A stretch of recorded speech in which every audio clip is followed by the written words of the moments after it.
बिहार के चुनाव में जातिगत रंजिश कितना हावी होता है, ये अगर आपको समझना है तो छपरा से एक आ रहा खबर आपको दिल दहला देगा और आपको सोचने पर मजबूर कर देगा कि जातिगत रंजिश किसी की जान तक ले सकती है।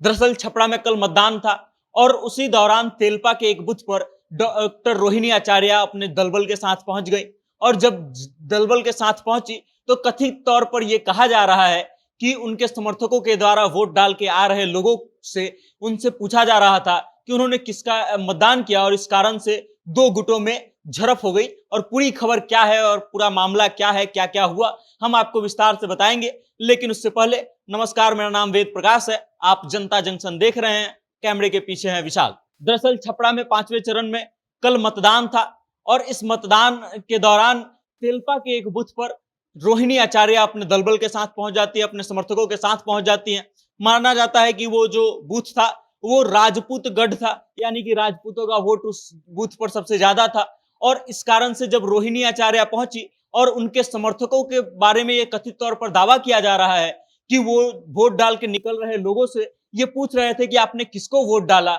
और उसके बाद बूथ कैप्चरिंग का आरोप रोहिणी आचार्य पर लगाया जा रहा है, जिसके बाद मामला गर्मा गया। अब मामला इतना गर्मा गया कि स्थानीय लोग और रोहिणी आचार्य के समर्थकों के बीच झड़प हो गई। झड़प हाथापाई तक पहुंच गई और पुलिस ने बीच बचाव किया, दोनों को अपने अपने घर भेजा, तब जाकर के मामला शांत हुई। कहीं ना कहीं पुलिस जो है इस मामले को गंभीरता से नहीं ली और शायद उस तरीके से पेट्रोलिंग उस क्षेत्र में नहीं की, जिस कारण से मामला और बढ़ गया। अब आज सुबह सुबह खबर यह आया कि जिन दो गुटों में झड़प हुई थी उन गुटों के दो लोगों के बीच गोलीबारी हो गई और इस गोलीबारी में 3 लोगों को गोली लग गई। एक गोली चंदन राय नाम के व्यक्ति को लगी जिनकी मौत हो गई और 2 लोग जो हैं अभी भी छपरा के सदर अस्पताल में भर्ती हैं, जिनको पटना रेफर की जा सकती है जल्दी। उनकी स्थिति को देख करके ऐसा लग रहा है। बाकी आप समझिए कि चुनावी रंजिश में कितना जातिगत मामला जो है कितना हावी हो जाता है और कैसे जातिगत समीकरण जो है खून खराबा तक ले आता है। जब रोहिणी आचार्य पहुंची थी उस समय एक वीडियो उस समय का सोशल मीडिया पर खूब वायरल हो रहा है, लोग खूब शेयर कर रहे हैं और उस वीडियो में साफ साफ सुना जा रहा है कि रोहिणी आचार्य को लेकर के स्थानीय लोगों में नाराजगी है। स्थानीय लोग जो है इस बात का हल्ला कर रहे हैं कि आप बूथ कैप्चरिंग करवाने आए हैं, हम बूथ कैप्चरिंग नहीं होने देंगे। उसके अलावे उस वीडियो में आप साफ साफ सुन सकते हैं कि जातिगत नाम लेकर के गाली भी दिया जा रहा है,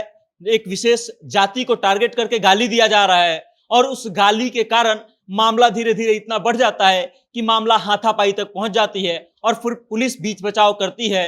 दोनों गुटों को शांत कराया जाता है, रोहिणी आचार्य को वहां से निकाला जाता है और फिर उसके बाद आज सुबह की घटना सामने आती है जब उन 2 गुटों में फिर से झड़प हुई और इस बार गोलीबारी हो गई। गोलीबारी ऐसी हुई कि 2-3 लोगों को गोली लग गई, एक व्यक्ति मौत के मुंह में चला गया और 2 व्यक्ति अभी भी अस्पताल में है। अब आप समझ लीजिए कि रोहिणी आचार्य जो है वहां पे पहुंची थी और रोहिणी आचार्य का यह दावा है कि वो वहां पे बूथ का जायजा लेने पहुंची थी, लेकिन दरअसल हो यह गया कि स्थानीय लोगों के द्वारा यह आरोप लगाया जा रहा है कि रोहिणी आचार्य वहां पे बूथ कैप्चरिंग के प्रयास से पहुंची थी और इस कारण से अब मामला जो है तूल पकड़ लिया और अब जो है एक व्यक्ति की जान जा चुकी है, 2 व्यक्ति अस्पताल में भर्ती है।